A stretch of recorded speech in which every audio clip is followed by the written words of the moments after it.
देखिए आज का जो हमारा पहला टॉपिक है वो है कंडीशनल फॉर्मेटिंग के हवाले से। ठीक है जी।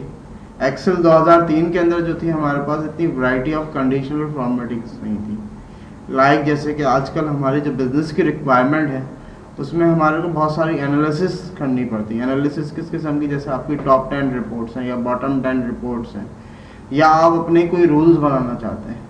तो इससे पहले इतने बेटर ऑप्शंस नहीं थे। वो ज़्यादा आपने देखा होगा फॉर्मेट सेल कर दिया करता था कि सेल को आपने रेड कलर में हाईलाइट कर लिया, बोल्ड कर लिया, इससे ज़्यादा कोई फैसिलिटीज़ नहीं थी। लाइक आपके पास कोई आइकन सेट का कॉन्सेप्ट नहीं था, डेटा बार का कॉन्सेप्ट नहीं था।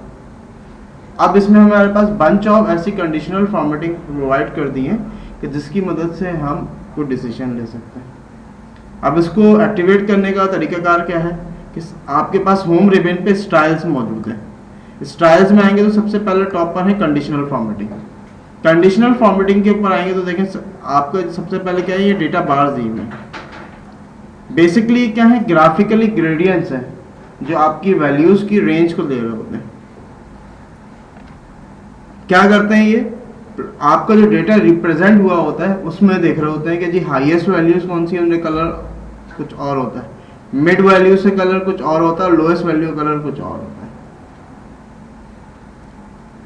अब अगर आप इस रिप्रेजेंटेशन में देखें तो ये आइकन के स्टाइल चेंज कर रहे हैं। यहाँ आप कोई रूल भी बना सकते हैं। रूल से मुराद ये है कि आप अपनी कंडीशन कोई लगाना चाहें तो उस पर भी आप कोई कंडीशन अप्लाई कर सकते हैं कि जी आप अगर चाह रहे हैं कि किसी पर्टिकुलर कलर का क्या हो, या यूनिक या डुप्लीकेट वैल्यूज पे अगर कोई हाईलाइट करना चाह रहे हैं तो वो भी कर सकते हैं।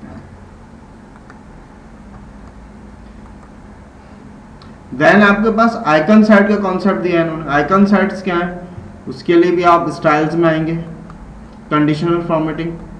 कंडीशनल फॉर्मेटिंग में आने के बाद आइकन सेट, ये देखें डिफरेंट स्टाइल ऑफ आइकन्स दिए मैं आपको, जो आप अपने प्रोजेक्ट में चाहें जिस तरीके का चाहें आप यूज कर सकते हैं।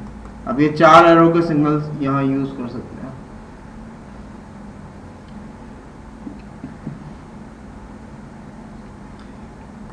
कलर स्केल्स, कलर स्केल्स भी आपको प्रोवाइड करे जा रहे हैं आजकल। कलर स्केल्स क्या है कि ये भी बेसिकली ग्रेडियंट्स कलर्स हैं। स्टाइल्स में आएंगे आप, कंडीशनल फॉर्मेटिंग, यहाँ आपके पास कलर स्केल्स है, ये डिफरेंट कलर स्केल्स कलर दिए मैंने। अब बेसिकली ये क्या है, ये भी आपकी रेंज को देख रहे हैं। बेसिकली अगर आप ये देखें तो ये स्टैटिकल टूल्स हैं आपके पास। स्टैटिस्टिक्स में हम जिस तरीके से करना चाहते हैं, लाइक दैट मैं ये कलर यूज करना चाह रहा हूँ तो ये देखिए ये कलर इस पे अप्लाई होगा। इसके बाद अब एक जो हम करना चाह रहे हैं वो है कंडीशंस बार। किसी कंडीशंस पे कि किसी वैल्यू पे अगर कोई कंडीशन ट्रू या फॉल्स हो तो उस सूरत पे हम क्या किस तरीके से लगा सकते हैं। फॉर एग्जाम्पल ये हमारे पास जो वर्कशीट है, यहाँ हमने यूज किया है कंडीशनल फॉर्मेटिंग को, लेकिन एक रूल के तहत। अब उस रूल के लिए हमारे पास हम स्टाइल्स में आते हैं, कंडीशनल फॉर्मेटिंग, यहाँ हमारे पास है मैनेज रूल्स। अब यहाँ मैनेज रूल में आए तो देखिए हमने एक रूल बनाया, cell greater than less than, और फिर हमने इसको रेंज दे दी और आइकन सेट बता दिया। यहाँ पर एक कंडीशन लगी हुई है, स्टॉप इफ ट्रू। अगर जैसे ही कंडीशन ट्रू हो तो इस आइकन को अप्लाई करो, अदरवाइज हर जगह उसको अप्लाई नहीं करो। इससे अर्लियर हम जो कर रहे थे वो क्या कर रहे थे, हम ओवरऑल डेटा पर अप्लाई कर रहे थे आइकन सेट को। स्टॉप इफ ट्रू बेसिकली क्या होता है कि प्रोग्रामिंग के अंदर एक होती है लूप्स। लूप्स क्या होते हैं, बेसिकली एक वेरिएबल्स होते हैं। वेरिएबल्स के तहत आप कोई वैल्यूज स्टोर करा रहे होते हैं। जैसे आपके डेटा की नेचर होती है उस हिसाब से आप लूप जनरेट कर रहे होते हैं। तो अब आपने जो यहाँ वैल्यूज बताई हैं उस वैल्यूज पे आपने क्या बोला कि जैसे ही कंडीशन ट्रू हो तो इसको अप्लाई कर दे, अदरवाइज नॉर्मल डेटा पे ही अप्लाई ना करें। ये एडिट रूल आपने यहाँ डिफाइन किया। Format only cell that contain cell value less than 7,50,000। तो अब यहाँ पर आपने कोई फॉर्मेट सेट अप्लाई नहीं किया। एक्सेल 2003 में क्या होता था कि यहाँ हम कोई फॉर्मेट डिफाइन कर देते थे कि जी उसका कलर क्या हो जाए, बोल्ड हो जाए, इटैलिक हो जाए, ये चीज़ें हमारे पास 2003 में अवेलेबिलिटी थी। इससे ज़्यादा अवेलेबिलिटी नहीं थी कि आप अब किसी कंडीशन को ट्रू या फॉल्स करना चाहें, तो ये ब्रांड न्यू फीचर हमें यहाँ प्रोवाइड किए गए। यहाँ अब आप जैसे इसको ओके करेंगे तो देखें जो इससे लेस देन की जो वैल्यूज थी उनके पर ये आइकन सेट अप्लाई हुआ है, इसके अलावा आइकन सेट अप्लाई नहीं हुआ।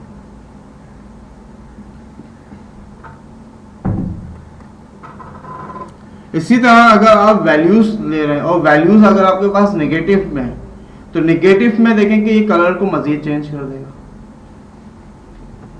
है ये डेटा बार आइकन ही। अब आपने यहां से सिलेक्ट किया, स्टाइल्स में है कंडीशनल फॉर्मेटिंग,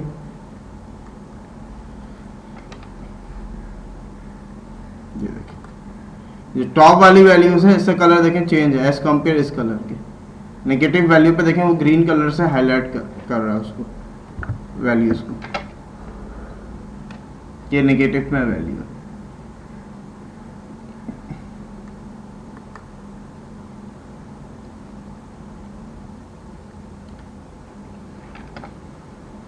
अब यहां देखें आपने क्या किया है कि अगर आपके डुप्लीकेटेड कस्टमर हो तो उनको वो हाईलाइट करें।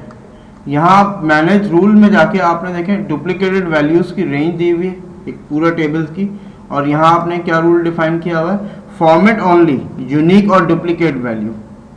जो डुप्लीकेट वैल्यूज हो वो इस कलर से फॉर्मेट सेल हो जाए उनका। अब आप यहाँ पर कोई भी अपना मजीद अगर कोई कस्टम फॉर्मेट चाहते हैं तो आप कलर स्केल चेंज कर सकते हैं, वॉट एवर जो आप भी कलर चाहें वो आप डिफाइन कर सकते हैं।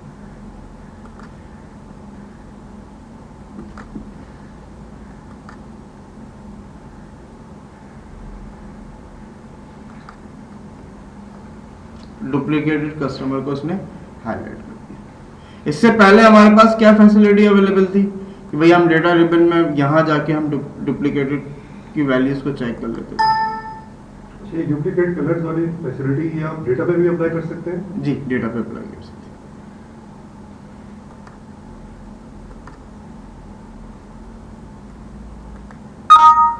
अब देखें यहाँ क्या बता रहा है, two duplicate value found and remove 27 unique value remain.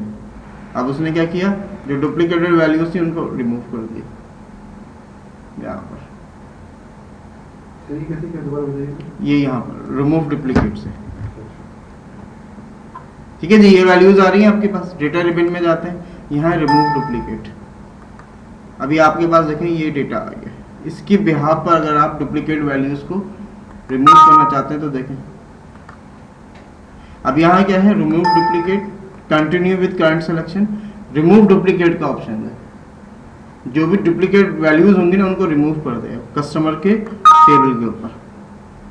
ये इसने बता दिया कि जो two duplicate values found and remove 27 unique values है आपके पास।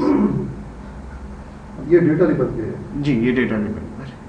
वो हम कंडीशनल सेल्स के ऊपर बात कर रहे थे कि जो यूनिक आपके पास डुप्लीकेटेड वैल्यूज हों वो हाईलाइट हो जाए।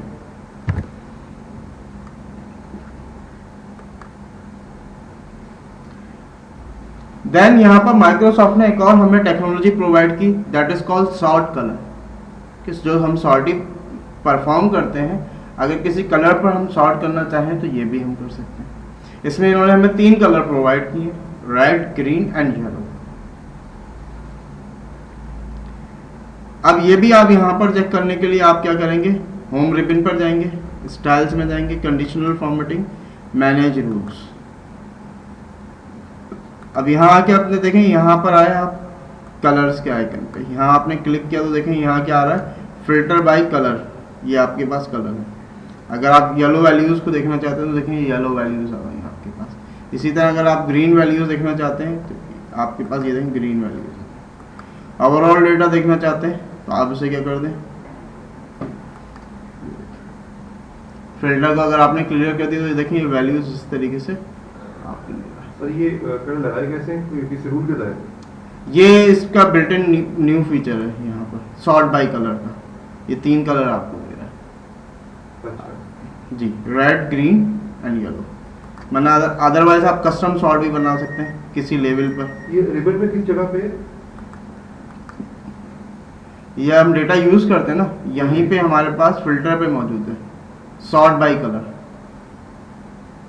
अच्छा कलर सॉर्ट कर सकते हैं, कलर सॉर्ट फिल्टर की सब ऑप्शन है ये बेसिकली जी, फिल्टर की ऑप्शन जी फिल्टर के ऑप्शन में मौजूद है। जैसे आपको याद होगा पाइवट के अंदर हमने डेट फिल्टर्स और वैल्यूज फिल्टर को डिस्कस किया था। जी, जी, जी। जहाँ डेट थी तो डेट फिल्टर आ रहे थे, जहाँ वैल्यूज थी तो वहाँ वैल्यूज फिल्टर आ रहे थे।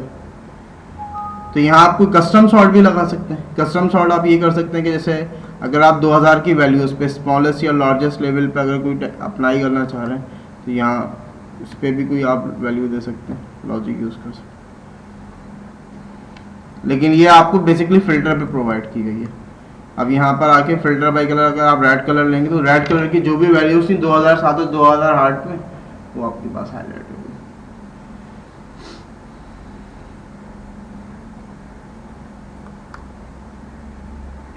इसके अलावा माइक्रोसॉफ्ट ने एक new brand feature tool introduce कराया एक्सेल 2007 के अंदर। उसको नाम दिया इन्होंने स्मार्ट आर्ट। आजकल हम जिन ऑब्जेक्ट्स पे काम कर रहे हैं that will be smart object. अब यहाँ स्मार्ट आर्ट में हमारे पास ऐसे इन्होंने फीचर्स दिए हैं जो हम अपने मुख्तलिफ वर्किंग इन्वायरमेंट के लिहाज से हम यूज़ कर सकते हैं। जैसे लिस्ट डायग्राम अगर आप यूज़ करना चाह रहे हैं तो आप यूज़ कर सकते हैं।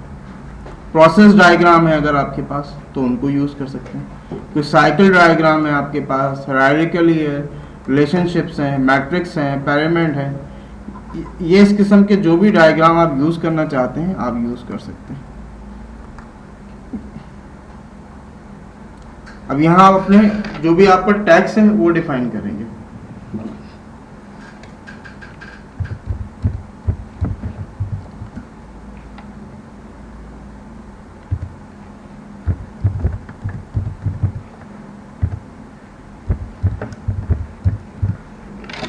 लाइक ये आपका था। अब यहाँ आप आने के बाद अब आप अगर इसकी कलर चेंज करना चाहते हैं तो यहाँ से आप कलर भी चेंज कर सकते हैं। इसका स्टाइल्स 3D स्टाइल अगर आप देना चाहते हैं 3D स्टाइल आप दे सकते हैं। कलर चेंजेस चाहते हैं तो आपसे कलर चेंज भी कर सकते हैं।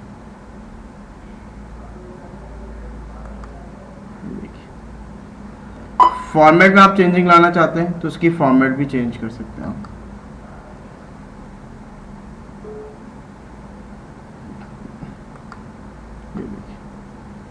ये लाइक वैसे टूल्स हैं जैसे हम एडोब फोटोशॉप वगैरह या इन डिज़ाइन वगैरह पे यूज़ किया करते थे पहले। अगर इस किस्म की हो तो वो आप ग्राफिक्स यहाँ पर लाते थे जेपेग फॉर्मेट में। आज आपने इन चीज़ों को भी यूज़ कर सकते हैं। अगर आपका कोई मॉडल है, मॉडल पर अगर आप इस किस्म की कोई चीज़ ग्राफिक्स को यूज़ करना चाहते हैं तो आप यूज़ कर सकते हैं अपनी रिप्रेजेंटेशन के लिए। ऑर्गेनाइजेशन स्ट्रक्चर्स बहुत अच्छे डिफाइन कर सकते हैं। शेप पे कोई पर्टिकुलर इफेक्ट देना चाहते हैं जैसे ग्लो इफेक्ट है, अगर आप चाहते हैं ये कलर का कोई ग्लो। एक अनाउंसमेंट थी छोटी, आपकी क्लास में एक उस्मा याकूब नामी लड़की थी, उनकी डेथ हो गई थी, तो उनकी सारे स्वास्थ्य की बात हुई।